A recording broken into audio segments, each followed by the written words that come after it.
क्या आप जानते हैं कि जिस ब्रह्मांड में आज हम रहते हैं उसका आरंभ कैसे हुआ था? क्या सच में त्रिदेव ब्रह्मा, विष्णु और महेश ने मिलकर इस ब्रह्मांड को बनाया है, या इसके पीछे है कोई ऐसा रहस्य जो युगों से छुपा हुआ है? आज की इस रहस्यमय यात्रा में हम जानेंगे ब्रह्मांड की उत्पत्ति की वो कहानी जो वेदों, पुराणों और उपनिषदों में छुपी हुई है। ये कोई काल्पनिक कथा नहीं, बल्कि वो ज्ञान है जो हमारे ऋषियों ने हजारों साल पहले ब्रह्मा की तपस्या से पाया था। बहुत समय पहले, जब कुछ भी नहीं था, न धरती थी, न आकाश, न दिन था, न रात, बस एक असीम, अज्ञात, अनंत ऊर्जा थी जिसे परब्रह्म कहा गया। परब्रह्म न स्त्री था, न पुरुष, वो न प्रकाश था, न अंधकार, वो बस था अस्तित्व। और उसी से हुआ एक कंपन, उस कंपन से उत्पन्न हुआ एक हिरण्यगर्भ, एक दिव्य अंडा। इसे ही ब्रह्मांडीय अंडा कहा गया है। उस अंडे के अंदर समय, दिशा, पदार्थ और ऊर्जा सबका बीज छिपा था। लाखों वर्षों के बाद वह अंडा फटा और ब्रह्मा जी प्रकट हुए। ब्रह्मा, जिन्हें सृष्टिकर्ता कहा जाता है, परब्रह्मा की इच्छा से उत्पन्न हुए। ब्रह्मा ने चारों दिशाओं में देखा और स्वयं से 4 मुख बनाए, जो कि पूर्व, पश्चिम, उत्तर और दक्षिण के प्रतीक थे। लेकिन वे अकेले कुछ नहीं कर सकते थे। तब परब्रह्मा ने 2 और शक्तियों को प्रकट किया, विष्णु और शिव। विष्णु पालन करने वाले, शिव संहारक। और तभी बना त्रिदेव का संतुलन। ब्रह्मा ने सृष्टि बनाई, विष्णु ने उसे चलाया और शिव ने समय आने पर उस सृष्टि को नष्ट किया, ताकि पुनः नई सृष्टि का निर्माण किया जा सके।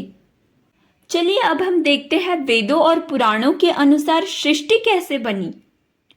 ऋग्वेद कहता है, न सत था, न असत, न मृत्यु थी, न अमरता, सब कुछ शून्य था। और उसी शून्य से आया ओमकार, जो परब्रह्म की ध्वनि है।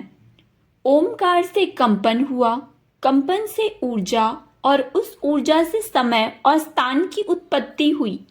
शिव पुराण कहता है कि सबसे पहले शिव ही थे, निराकार, निर्गुण। फिर उन्हीं से ब्रह्मा और विष्णु उत्पन्न हुए।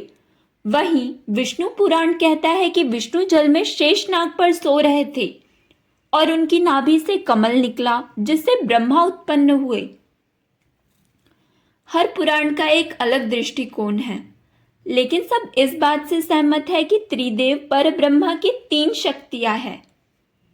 चलिए अब हम देखते हैं वैज्ञानिक दृष्टिकोण क्या है। आश्चर्य की बात यह है कि जो बातें वेदों में 1000 साल पहले लिखी गई, आज बिग बैंग थ्योरी भी वही कहती है। एक बिंदु से पूरी ऊर्जा निकली, फिर फैलाव हुआ और ब्रह्मांड बना।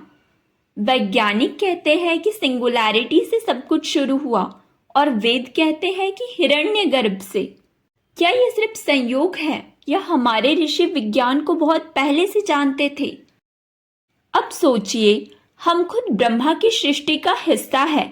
हमारा हर कर्म विष्णु के संरक्षण में है और हर अंत शिव की गोद में विश्राम है। ब्रह्मांड कोई दुर्घटना नहीं, ये दिव्यता की रचना है। हर तारा, हर ग्रह, हर आत्मा एक ही ऊर्जा का अंश है। तो अगली बार जब आप रात को आसमान की ओर देखो, तो जानिए आप अकेले नहीं हैं। आप उस ब्रह्मांड का हिस्सा है जिसे त्रिदेव ने मिलकर गढ़ा है। अगर आपको ये रहस्यमय कथा पसंद आई है तो इस वीडियो को लाइक कीजिए, शेयर कीजिए और कमेंट में बताइए आपके अनुसार ब्रह्मांड का निर्माण कैसे हुआ। और